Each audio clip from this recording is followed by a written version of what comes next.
El Pentateuco son los 5 primeros libros de la Biblia: Génesis, Éxodo, Levítico, Números y Deuteronomio. Estos 5 libros son lo más importante, la base de todo el Antiguo Testamento. Son libros que narran desde la creación del mundo hasta la muerte de Moisés. Son libros que cada uno tiene en la tradición hebrea su propia manera de llamarse, porque tienen actualmente nombres derivados más bien de la traducción latina y de la traducción griega. El Génesis, en hebreo, ¿no es cierto?, es el libro Bereshit, que la palabra Génesis es la palabra griega que narra orígenes, que narra los orígenes del mundo y del pueblo de Dios. Entonces por eso la palabra Génesis.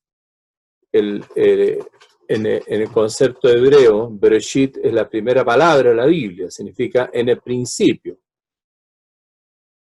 El segundo libro, el Éxodo, la palabra Éxodos es una palabra griega también, significa salida, pero en la tradición hebrea se le llama Shemot, porque las primeras palabras del segundo libro es Vele Shemot, y estos son los nombres de los hijos de Jacob que descendieron a Egipto.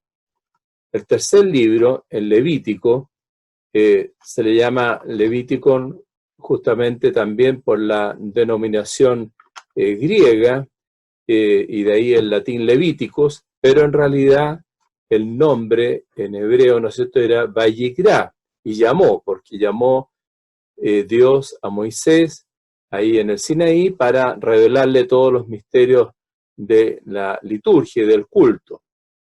El cuarto libro, el libro de los números, también viene del origen del título griego, aritmoi, números, y de ahí numeri en la Vulgata. Pero en realidad el título en hebreo, en la Biblia hebrea, era Bamidbar, en el desierto, porque expresa realmente lo que ha sido el tema central de ese libro, que es el caminar de Israel por el desierto después de la salida de Egipto hacia la tierra prometida. Y el último libro, Deuteronomio, también viene del título griego, Deuteronomium, segunda ley, porque ese es el tema, ¿no es cierto?, que es lo que reveló Moisés en Moab, ya pronto a entrar a la tierra prometida, donde él la vio, pero no pudo entrar.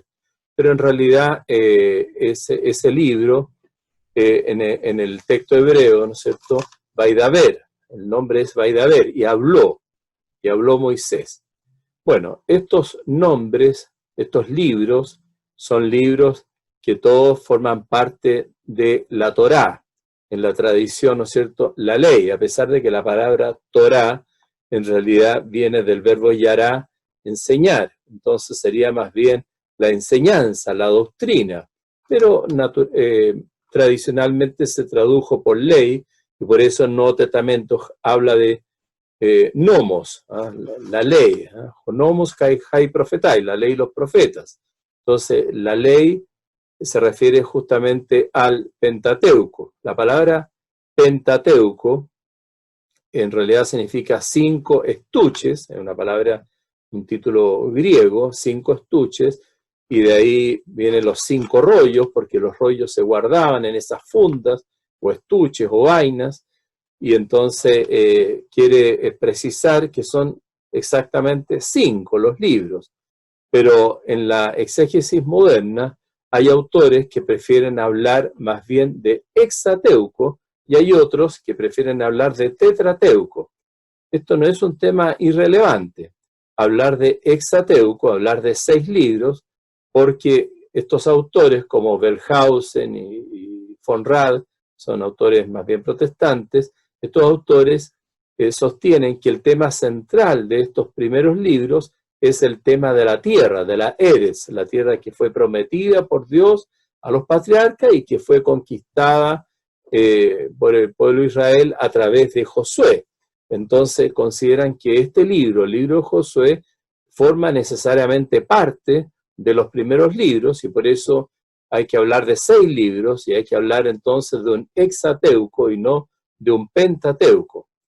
Por otra parte, hay autores que dicen que no hay que hablar ni de pentateuco ni de hexateuco, sino de tetrateuco, es decir, de 4 libros, porque consideran que el Deuteronomio no forma parte del primer conjunto, sino más bien del segundo conjunto, que es toda una larga historia escrita con la mentalidad deuteronomista. Entonces el Deuteronomio es el que encabeza esa larga historia que incluye libro de Josué, Jueces, Primera y Segunda Samuel, Primera y Segunda Reyes.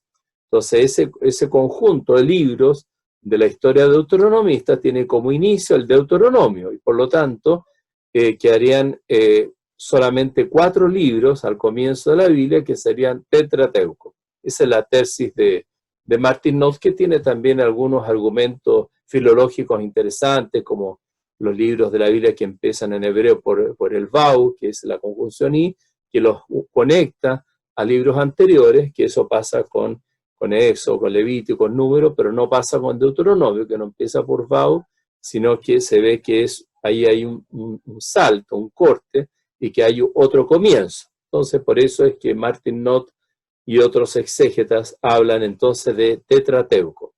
Pero en general la denominación que ha prevalecido ciertamente es la de pentateuco, y considerar entonces que estamos hablando de 5 libros, 5 rollos que son la Torá.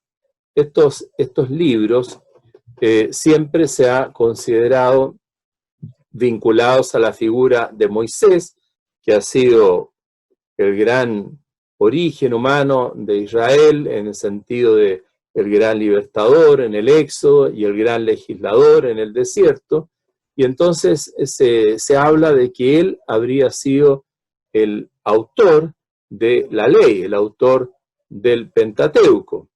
Y este es un tema que siempre en la historia de la Iglesia fue tradicional, lo mismo que en la historia del judaísmo, reconocer el origen mosaico del Pentateuco.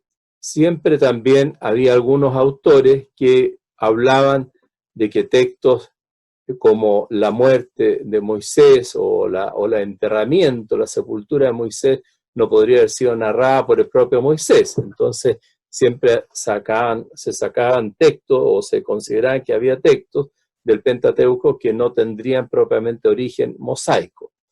Pero, de todas maneras, hay una prevalencia tradicional respecto al origen mosaico. Y sobre este tema hubo un pronunciamiento a comienzos del siglo XX, en 1908, de la Pontificia Comisión Bíblica respecto a este problema del origen mosaico del Pentateuco. Y bueno, esa problemática en ese momento consideró la Pontificia Comisión Bíblica que los argumentos que se estaban dando para cuestionar o negar el origen mosaico no eran suficientes, y entonces habría que mantener la tesis tradicional del origen mosaico. Pero de todas maneras hay que reconocer que esos pronunciamientos, en primer lugar, no son un acto propiamente de magisterio, porque es una comisión, una pontificia comisión bíblica, pero no es propiamente un pronunciamiento del Papa ni del más alto nivel dentro de la Iglesia. En segundo lugar, las circunstancias en ese momento eran tremendas, en lo que se ha llamado el modernismo. A finales del siglo XIX, comienzo del siglo XX, el modernismo era una doctrina teológica, no tiene nada que ver modernismo con modernidad. Todos estamos a favor de la modernidad, de que prospere la ciencia, la tecnología, el transporte, en comunicación, los descubrimientos astronómicos. Toda la modernidad es una gran riqueza a pesar de los problemas, dolores que ha habido y guerras mundiales y abortos, pero en general estamos todos por la modernidad y nunca vamos a estar en contra de los avances y del tercer milenio. Pero el modernismo es una doctrina que se desarrolló a finales del siglo XIX, comienzo del XX, que integraba muchas ideas filosóficas e incluso de tipo religioso, y surgía un pensamiento bastante sincretista que produjo un cuestionamiento de dogmas. Entonces el modernismo fue cuestionado, resistido fuertemente por los papas, especialmente, ¿no es cierto?, Papa San Pío X le tocó una controversia fuerte contra el modernismo a comienzos del siglo XX, y se explica que en ese contexto la Pontificia Comisión Bíblica haya frenado las investigaciones de los exégetas y haya querido entonces mantener firmemente el origen mosaico del Pentateuco, porque se pensaba también que cuestionar el origen mosaico afectaría al mantenimiento del contenido. Bueno, respecto a esto han cambiado, gracias a Dios, los tiempos desde la crisis modernista y hasta ahora, y la exégesis ha avanzado muchísimo, y hoy en día se puede reconocer que el origen del Pentateuco es un origen bastante complejo, que evidentemente recibe elementos mosaicos, como por ejemplo puede ser ciertamente el Decálogo, puede ser el Cántico de Moisés, que tiene partes que son perfectamente aceptables en el momento del Éxodo, y hay elementos, claro, que pueden ser perfectamente del siglo XIII, de la fecha de Moisés. Y así como también tradiciones que pueden ser premosaicas, como las tradiciones sobre los recuerdos de los patriarcas que tenemos consignados en el Génesis, y que varios elementos de esos recuerdos ancestrales de los patriarcas se pudieron transmitir oralmente y pueden en ese sentido ser premosaicos. Pero también se ha pensado siempre que hay en los libros del Pentateuco huellas claramente post-mosaicas, y unas porque históricamente se refieren a otros contextos históricos, en los cuales ya Israel estaba sedentarizado, estaba viviendo en ciudades, cultivando la agricultura, entonces había salido del nomadismo propio del éxodo y viaje por el desierto, y también otros tipos de elementos que reflejan circunstancias históricas posteriores, y también ciertas ideas teológicas que se afirmaron después. Así que en general la exégesis ha aceptado hoy en día que en el Pentateuco hay una influencia, hay un origen que ciertamente que ha llegado a la primera mitad del primer milenio antes de Cristo, o sea, entre los años 1000 y los años 500 antes de Cristo, se fue formando lo que es el Pentateuco, y pudo tener su redacción final incluso en la época posexílica, en tiempos de Esdras, o sea, estamos hablando siglo V antes de Cristo. Y bueno, respecto a cómo se ha ido produciendo el origen, ha habido una pluralidad de teorías que evidentemente genera hoy en día un cierto escepticismo, o sea, no hay mucha certeza a nivel de los exégetas de cuál es realmente el origen literario del Pentateuco, pero hay que reconocer de todas maneras en ese origen un proceso muy prolongado y ciertamente post-mosaico. Es muy importante considerar el avance, la reflexión que ha hecho la crítica literaria. La crítica literaria es una parte de los métodos histórico-críticos que estudia ciertas, digamos, entre comillas, anomalías o irregularidades que hacen pensar en que no procede todo de la misma mano, del mismo autor. Y bueno, ¿cuáles son ese tipo de anomalías que detecta la crítica literaria en el Pentateuco? Bueno, en primer lugar, lo que se llaman los anacronismos. Anacronismos es un hecho que en realidad es de una época posterior y que se está presentando como de una época anterior, y que es evidente que no puede ser. Ejemplificando lo que pasa en el cine, por ejemplo, si alguien hiciera una película del siglo I, de, qué sé yo, de la época, no sé, de Espartaco, la rebelión de los esclavos, y en alguna escena apareciese un actor, por ejemplo, con un reloj pulsera, bueno, uno diría eso es anacrónico, porque en el siglo I no existían los relojes pulsera. Bueno, así como ocurre en ese tipo de elementos tan obvios, así también pasa en los textos. En los textos, si uno descubre en ciertos textos, en los textos del Pentateuco, elementos que claramente son reflejos de una época posterior, como mencionábamos la sedentarización, o la época en la cual ya no están los cananeos, y entonces uno habla de que en ese tiempo estaban los cananeos en el país. Bueno, esos son anacronismos que claramente son huellas de épocas posteriores a Moisés, y entonces es una primera detección que hace la crítica literaria. Un segundo elemento que hace la crítica literaria son esas aparentes como contradicciones que se puede descubrir en el relato. Hablamos de contradicciones entre comillas, porque en realidad dentro de la palabra de Dios no hay contradicciones, todo procede de Dios, todo es palabra de Dios, y Dios es único, y entonces no puede haber contradicción.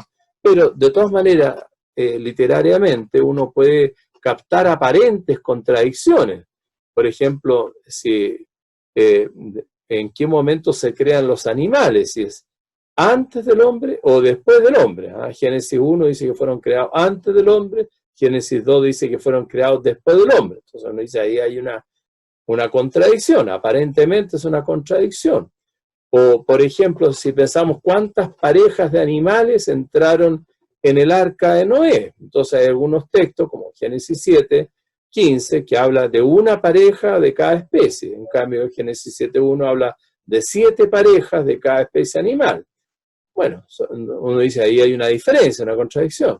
O si se dice cuántos días duró el diluvio. Entonces, Génesis 8:6 dice que 40 días.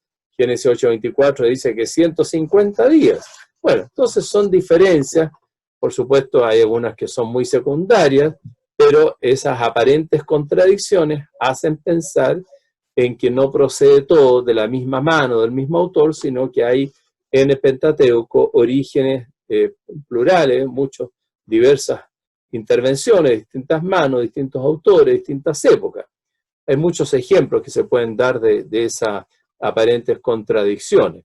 Por otra parte está el tema de los duplicados. Uno puede detectar incluso dentro del mismo Génesis, bueno, en primer lugar lo evidente que hay 2 relatos de la creación, Génesis 1 y Génesis 2, o que hay 2 relatos de la alianza con Abraham, Génesis 15, Génesis 17, o que hay en el Pentateuco 2 presentaciones del Decálogo, Éxodo 20 y Deuteronomio 5. En fin, entonces hay muchos textos que están como dobles y con diferencia entre ellos. Entonces esa presentación doble de un mismo hecho, esos duplicados, hace pensar también en que no procede todo de una misma mano, de un mismo autor. Un cuarto elemento es la diferencia de los nombres divinos. Hay muchos textos del Pentateuco que hablan del Señor como Yahvé. Hay otros textos que hablan del Señor como Elohim, Dios. Hay otros que hablan de la síntesis, Yahvé Elohim, el Señor Dios. Entonces, esa diversa manera de hablar de Dios también es señal, puede ser señal de una diferencia de orígenes de esos textos que tenemos ahí en el Pentateuco. Otro elemento que detecta la crítica literaria son las rupturas. Hablamos de una ruptura cuando hay dentro del relato un salto, una discontinuidad. Parece que algo fue injertado entre medio, como una especie de meteorito, y que se produce un salto narrativo, y después, ¿no es cierto?, que termina ese inciso, se retoma el hilo anterior como si nada hubiera pasado. Entonces, esa ruptura, esos saltos, son señal también de una pluralidad de orígenes y que otras cosas se insertaron entre medio. También un sexto elemento que hay que tomar en cuenta es el tema del vocabulario, del estilo. se puede descubrir en distintas partes del Pentateuco distintos estilos con distintas palabras, distintos vocabularios, incluso distintas ideas teológicas. Bueno, todo eso ha hecho pensar siempre en una cierta pluralidad y que el Pentateuco no es una cosa monolítica que proceda de un mismo autor, de una misma mano, sino que hay que pensar en un proceso mucho más complicado. Dentro de la historia de la exégesis del Pentateuco en los últimos 2 siglos, ha habido una gran pluralidad de teorías, hipótesis, y bueno, y son teorías, son hipótesis, y siguen surgiendo, y entre ellas se contradicen, entonces no hay ninguna que pueda uno considerar definitiva. Pero hay que reconocer que Wellhausen, en el siglo XIX, Julius Wellhausen, este autor protestante alemán, que formuló la teoría documentaria clásica, ha tenido muchísima influencia en la explicación genética del Pentateuco.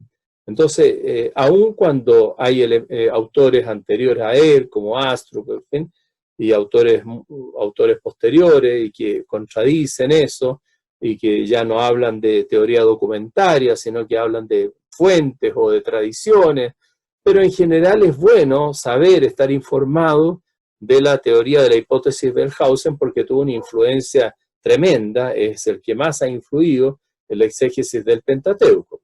Y entonces, en esa teoría de Wellhausen, se tiende a considerar 4 documentos, pensaba él, pero nosotros podemos hablar de 4 tradiciones: la tradición yavista, la tradición eloísta, la tradición deuteronomista y la tradición sacerdotal. Entonces, primero, ¿de qué hablamos cuando hablamos del yavista?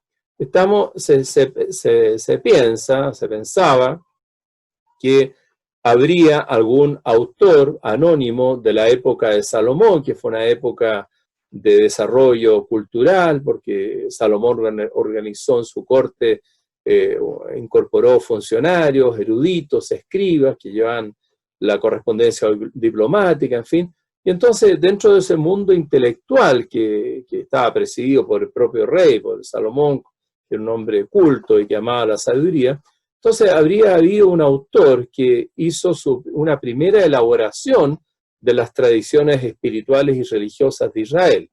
Entonces, no sabemos quién es, no sabemos su nombre, pero se le llama yavista por la manera que él tiene de hablar de Dios, como Yahvé. Bueno, esta obra que él habría compuesto en ese tiempo, habría consistido, su primera afirmación fundamental sería esta temática de una historia de la salvación, o sea, que Dios salva a través de una serie de hechos sucesivos en el tiempo y que forma una cadena maravillosa de historia de la salvación, y esa historia de la salvación está gobernada por Dios, un único Dios, que es, en la concepción yavista, es un ser único, trascendente, pero que al mismo tiempo, junto con ser trascendente, con ser altísimo y está muy por encima y distante de todo, pero es un Dios que también se hace cercano, que se comunica con Abraham, con los patriarcas, entonces, y dijo Yahvé a Abraham, entonces un Dios que tiene cierta cercanía con el hombre, y que incluso, como sale en los relatos del paraíso, que Yahvé se paseaba en la tarde, ¿no es cierto?, al frescor de la tarde por el paraíso. Entonces, un Dios que junto con ser trascendente es también cercano. Bueno, esta concepción bellísima y profundísima de Dios también se complementa por esta visión de la gracia, del favor gratuito de Dios, que se expresa sobre todo en la presentación de la alianza. Si uno compara los relatos yavistas con relatos, por ejemplo, deuteronomistas o sacerdotales de alianza, se tiende a ver que en los teólogos posteriores la alianza es presentado de manera bilateral como un pacto de contrayentes en los cuales cada uno contrae obligaciones y deberes, Y bueno, y eso es distinto de la concepción más antigua, de la concepción yavista, donde que la podemos detectar, por ejemplo, en Génesis 15, donde la alianza es puro regalo, puro don de Dios. Ahí ese relato es muy bello. En Génesis 15, Dios le encarga a Abraham, ¿no es cierto?, que ponga esos animales partidos, ¿no es cierto?, los animales sacrificados, ponga los cuerpos frente a frente, formando como un pasillo, y de acuerdo a esa costumbre antiquísima, en la cual dos reyes hacían un pacto, y lo hacían caminando por en medio de un pasillo de animales partidos, y diciendo, así me ocurre a mí si yo no cumplo lo que hoy día juro, lo que hoy día prometo. Entonces, bueno, pero en Génesis 15 viene un sopor, un cierto sueño sobre Abraham, y él pero alcanza a ver que una antorcha humeante pasa por entre los animales partidos, y dice, aquel día hizo Yahvé alianza con Abraham.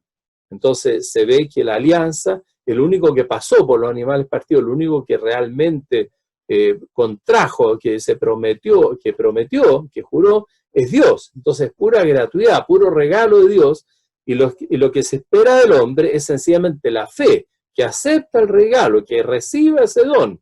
Entonces, y dice ahí Génesis 15, y creyó Abraham en Yahvé, y Yahvé se lo reputó como justicia. Entonces todo este tema de la justificación por la fe que toma San Pablo en el Nuevo Testamento está basado en la teología yavista de Génesis 15,6, esa alianza como don, como regalo misericordioso de Dios.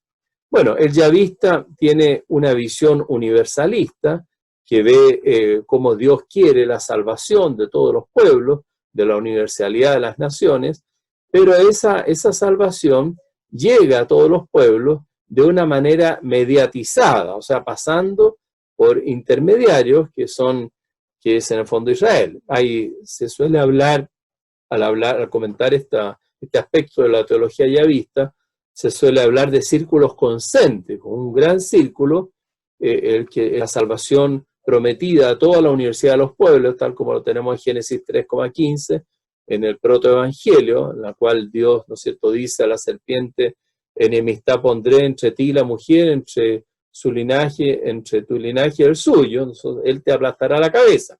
Entonces ahí se promete que el linaje humano, la humanidad, que ha sido derrotada en ese primer evento, en ese primer round, digamos así, sin embargo, al final va a lograr revertir el resultado y la historia va a terminar bien con ese triunfo de la humanidad, del linaje de la mujer, por sobre la serpiente.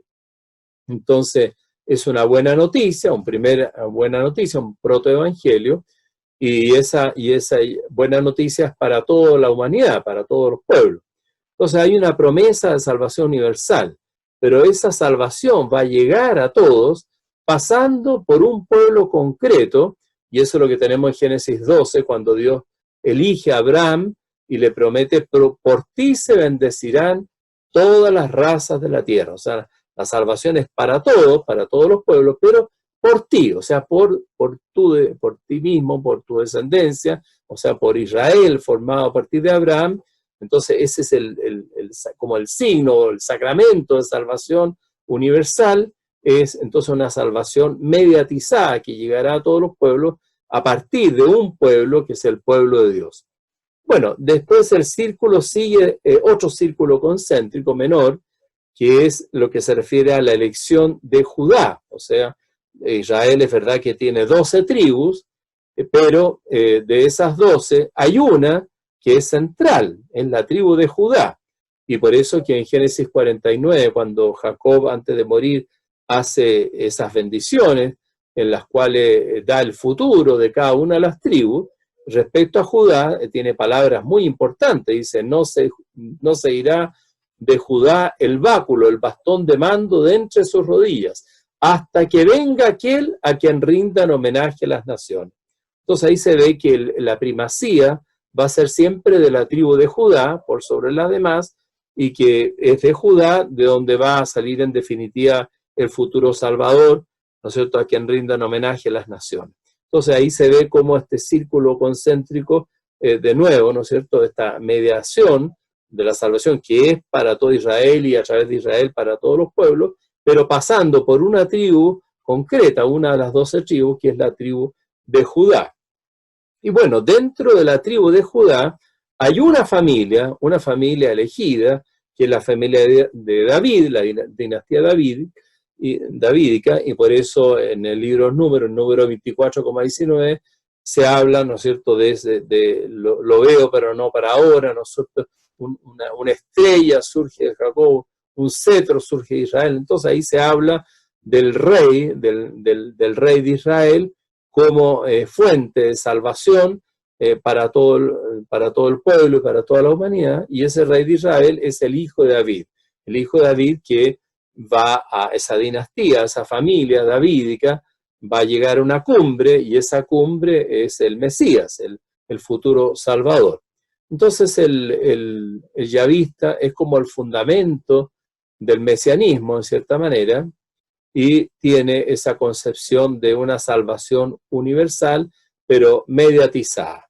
Bueno, entonces eso es básicamente lo que se refiere a la teología yavista, de este primer estrato de redacción, que es elaborado probablemente en el siglo X, en la época salomónica o algo después, pero las raíces estarían en la época de Salomón, que falleció el año 931. Bueno, después vendría la tradición eloísta. La tradición eloísta, que es una tradición muy menor, muy pequeña, que había quedado grabada en muy pocos textos, es una hipótesis bastante cuestionada, bastante resistida, que existe una tradición eloísta, pero bueno, también tiene argumentos a favor, y en esa tradición eloísta, ahí tenemos huellas claramente posterior, estamos hablando, ¿no es cierto?, del siglo VIII antes de Cristo, o noveno, pero noveno, octavo, no puede ser anterior a eso, y estamos hablando del Reino del Norte, o sea, ya cuando murió Salomón en el año 931 se produjo el cisma, se dividió Israel, y entonces comienzan a haber dos reinos, dos historias paralelas. Uno es el Reino del Norte, capital Samaria, que fue gobernado primero por Jeroboam I, y otro es el Reino del Sur, Judá, ¿no es cierto?, con capital Jerusalén, que aceptó a Roboam, el hijo de Salomón. Entonces comienzan a haber dos reinos paralelos, cada uno con su propia historia, y en el Reino del Norte, con todas sus complicaciones que tuvo, ¿no es cierto?, de tipo de inestabilidad política, de desigualdad social, de crisis religiosa, en fin, pero en el Reino del Norte, que duró solamente 200 años, desde 931 hasta el 721, en el Reino del Norte, ahí hubo lo más influyente y muy positivo fueron los círculos proféticos, especialmente en el siglo IX, Elías y Eliseo, y en el siglo VIII, Amós y Oseas. Bueno, dentro de esos movimientos proféticos, que fue lo que dio la vida al Reino del Norte, estaría el eloísta. Entonces la tradición eloísta sería originada en círculos del Reino del Norte, en círculos proféticos, y tendría una visión muy profunda, primero un Dios trascendente, claramente trascendente, que ya no tiene esa cercanía que presentaba el yavista, conversando así directamente con los patriarcas. No, el Dios trascendente está muy por encima de todos nosotros, y entonces hay tres como maneras en que se comunica. Uno son los sueños que en los libros, en los relatos del Génesis, especialmente en el ciclo de José, son muy importantes. Entonces serían como una manera de revelación divina, los sueños. También los ángeles, entonces cada malak, cada ángel de alguna manera es como un mediador de revelación, y también los profetas, los Nevi'im. Entonces los profetas son figuras también de revelación. Y todo eso subraya la trascendencia de Dios, que no se comunica directamente, sino a través de estas instancias de mediación que son sueños, ángeles y profetas. Por otra parte, en el eloísta hay una concepción mucho más fina, más profunda de la moral, en la cual, ¿no es cierto?, la moral ya hila más fino y ve como algo inaceptable y un pecado la mentira o la fornicación, el adulterio. Entonces esas cosas, esos actos que en la antigüedad primitiva no ponía tanta atención, ahora son claramente denunciados como algo inaceptable, como pecados. Entonces el pecado de la mentira, el pecado de la fornicación, el adulterio. Entonces todo eso revela una conciencia más fina, más delicada, tal como se desarrollaban los círculos proféticos, y eso es lo que ha plasmado al eloísta. Entonces tenemos, dentro de las tradiciones que se han ido acumulando en el Pentateuco, tenemos en primer lugar la más antigua, la tradición yavista, luego la tradición eloísta. Después, en tercer lugar, tenemos la tradición deuteronomista. La tradición deuteronomista es una tradición posterior que sería derivada de círculos del norte, del Reino del Norte, así como el eloísta, pero ya emigrados al sur, porque el Reino del Norte cayó el año 721 por la invasión asiria, y entonces muchos de los habitantes del Reino del Norte fueron deportados, desterrados en distintas direcciones, y otros huyeron, ¿no es cierto?, hacia Jerusalén, hacia el sur, y dentro de esos círculos, de esas personas que huyeron, habrían círculos que son los originarios de la teología deuteronomista, que después se fue creciendo con la historia deuteronomista, que es ya una acumulación de textos posteriores. Bueno, la teología deuteronomista es una teología de mucho aliento, muy positiva, de animar, porque de alguna manera Israel ya estaba muy derrumbado, muy herido, muy golpeado, entonces hay que alentarlo. El Deuteronomio, en ese sentido, el deuteronomista, frente al yavista, es algo parecido a lo que en la tradición isaítica hizo el Deutero Isaías respecto a Isaías. El Deutero Isaías, 200 años posterior a Isaías, es una tradición mucho más alentadora, de consuelo, de buena noticia. Bueno, entonces, cuando el pueblo está muy derrumbado, entonces se hace necesario una motivación, un aliento especial, y eso es lo que hace el Deuteronomio. Y en ese aliento todo está impregnado por la ahavá, por el amor de Dios. Entonces todo lo que Dios ha hecho es por amor. Si Dios te eligió, si Dios eligió a Israel, no es porque Israel sea el pueblo más poderoso, el más grande, sino por el amor que te tiene. Entonces eso que afirma hermosamente Deuteronomio 7,6. Entonces el amor de Dios es la base y la explicación de todo, incluso también de los mandamientos. Los mandamientos, cada mandamiento, cada mitzvah, es una ley que uno podría pensar, esto es una norma, es una obligación, un peso, un yugo. No, para el Deuteronomio, los mandamientos son salvación, son luz, son sabiduría. Y cuando vean los demás pueblos, los preceptos que tienen, van a decir, este es un pueblo muy sabio, que tiene normas tan luminosas, tan inteligentes. Entonces, un pueblo sabio e inteligente. Entonces, los mandamientos como algo bueno, como un regalo de Dios para el bien, para no caminar a oscuras. Y esos mandamientos son posibles, estos preceptos que yo te prescribo, no están lejos de ti, no están fuera de tu alcance, están en tu boca, en tu corazón, para que puedas cumplirlos. Entonces, los mandamientos son algo bueno, un camino bueno que Dios le da al hombre.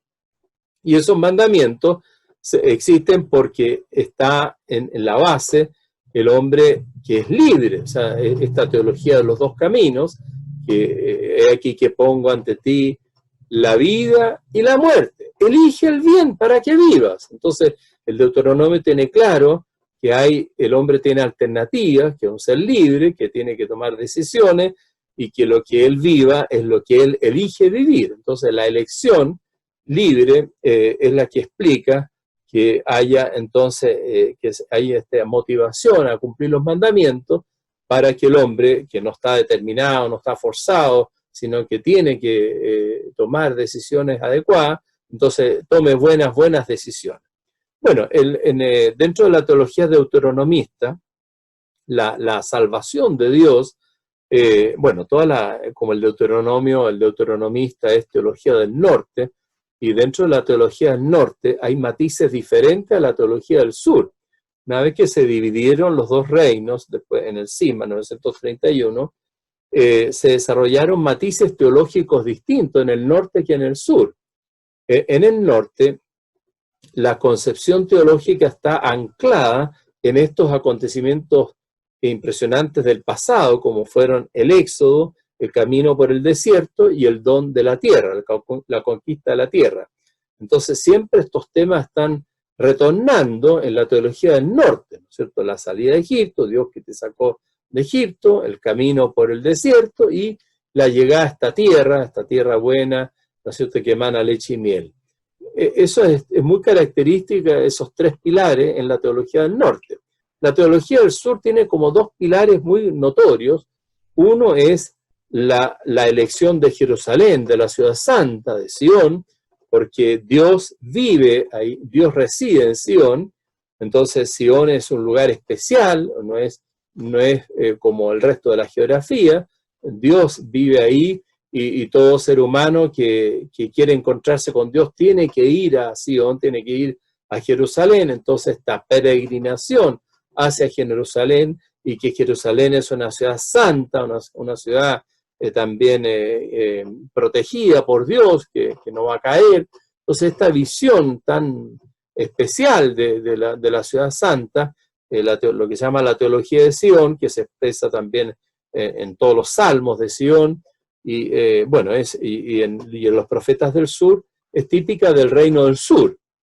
Y también en el reino del sur, en la teología de Judá, se desarrolló una fuerte concepción mesiánica, o sea que el rey es un Mashiach, un ungido del Señor.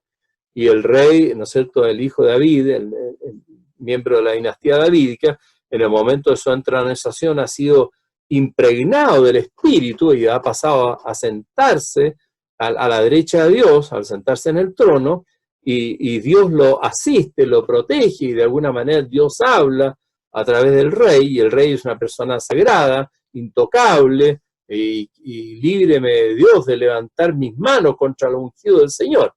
Entonces esta concepción sacral del rey se desarrolló en el sur, y esto es lo que explica también el mesianismo real, el hecho de que la dinastía davídica va a culminar en este rey futuro, en este hijo de David escatológico, que va a ser un reino eterno. Bueno, esta teología del sur, teología de Sion, teología mesiánica real, es muy distinta entonces de la teología del norte, anclada en los temas del éxodo, del desierto y de la tierra. Bueno, el Deuteronomio entonces valora todos estos elementos de la tradición del norte, y entonces ve todo el amor de Dios que se ha expresado en la salida de Egipto, en el éxodo, en el desierto, a pesar de que el desierto ha sido duro, pero es Dios que te ha conducido en el desierto. El Deuteronomio usa la imagen del padre, como un padre a su hijo, ¿no es cierto? Así Dios, ¿no es cierto?, te conduce, ¿sí? Y también la imagen del águila, el Nesher, que de alguna manera como un águila incita a sus nidadas, revolotea sobre sus polluelos, así Él te toma y te lleva sobre sus plumas, ¿sabes? Esto que tenemos en Deuteronomio 32. Entonces esta imagen del ave, ¿no es cierto?, de Dios como tomando a sus crías, a sus polluelos, llevándolos. Entonces en el desierto, a pesar de ser duro y difícil caminar por 40 años por el desierto, pero es Dios el que te iba llevando en el fondo, y el que te iba conduciendo a esto que es una maravilla, que es la tierra, ¿no? La tierra maravillosa que Dios te da, esta Eretz Toá, y en esa tierra Dios te da fruto extraordinario, y por eso está la ofrenda de las primicias, ¿no?, de alguien agradecido por los frutos de la tierra, y entonces el Deuteronomio 26 trae ese credo histórico que debe formular el israelita cuando presenta las primicias, entregando los frutos de la tierra agradecido ante Dios. Bueno, el Deuteronomio tiene también una visión de la centralización del culto. Estos personas del norte que han emigrado a Jerusalén, de alguna manera como que renuncian a todos estos cultos de los altares, de las colinas, estos altares alternativos, ¿no es cierto?, porque todo el reino del norte se había construido no solamente sobre un cisma político, sino también un cisma religioso, y entonces esos santuarios alternativos son claramente ya ahora descalificados, y el único lugar de culto legítimo es Jerusalén. Jerusalén, aunque no nombra la palabra Jerusalén en el Deuteronomio, pero es el único lugar que acepta para presentarse ante Dios para celebrar la liturgia. Entonces, este principio de único altar para todo el pueblo, ¿no es cierto?, esta centralización del culto, va a ser la base de la reforma de Josías el año 622, cuando se encontró el rollo de la ley, probablemente el Deuteronomio, en el templo, y el rey Josías entonces organizó toda una supresión de los altares de las colinas para dejar solamente el único altar del templo de Jerusalén. Bueno, en la teología deuteronomista, una concepción también muy importante es la concepción del profeta, ¿eh? En los círculos del norte ya veíamos que es muy valioso los profetas, los reyes no, porque eran reyes que realmente se habían tomado el poder y muchos de ellos eran asesinos y eran cuestionados por el pueblo, pero lo que sí tenía mucha aceptación en el pueblo eran los profetas, hombres de gran profundidad espiritual, como fueron Elías, Eliseo, Amós y Oseas. Entonces se piensa que el paradigma de todo profeta es Moisés, y que Dios va a dar en el futuro un profeta semejante a Moisés, lo que tenemos en Deuteronomio 18, 15 y 18.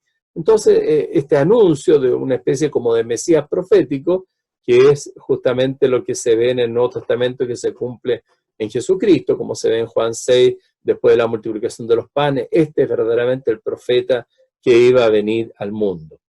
Bueno, entonces vemos que en el Pentateuco tenemos distintos sedimentos. Hay un origen mosaico, un cierto anclaje radical de núcleo derivado de la figura de Moisés, pero son fundamentalmente tradiciones posteriores que se fueron sumando, y entonces hemos hablado del yavista, hemos hablado del eloísta, el yavista en el siglo X, el eloísta en el siglo IX o VIII, después el deuteronomista en el siglo VII, y luego el autor sacerdotal. Esta es la última tradición del Pentateuco, la tradición o fuente sacerdotal, que está vinculada a la época del exilio en Babilonia, en el siglo VI, donde el pueblo de Israel, que ya ha perdido su tierra, su templo, todo, entonces es llevado allá a Babilonia, y allá en Babilonia ve una civilización deslumbrante, muy próspera, muy desarrollada en lo económico, muy impactante, y bueno, pero los hebreos ven que junto con ser los babilonios tan prósperos en lo económico, desde el punto de vista religioso son muy primitivos, porque hay un cierto politeísmo y porque hay mitos cosmogónicos para explicar el origen del mundo. Entonces los judíos se dan cuenta que ellos tienen un tesoro, y que ese tesoro es el tesoro, ¿no es cierto?, de la fe monoteísta, un solo Dios, nada de politeísmo, y de un Dios trascendente, de un Dios que Él crea el mundo. Entonces este verbo bara, crear, esta concepción, ¿no es cierto?, que va a subrayar Génesis 1, la tradición sacerdotal, esta concepción de la creación, de cómo Dios crea un mundo, un cosmos, y todo ordenadamente, y dentro del mundo todo ha sido como ordenado para el bien del hombre. Entonces la antropología sacerdotal es muy profunda, el hombre como imagen de Dios, Zelem, es semejanza, es demut.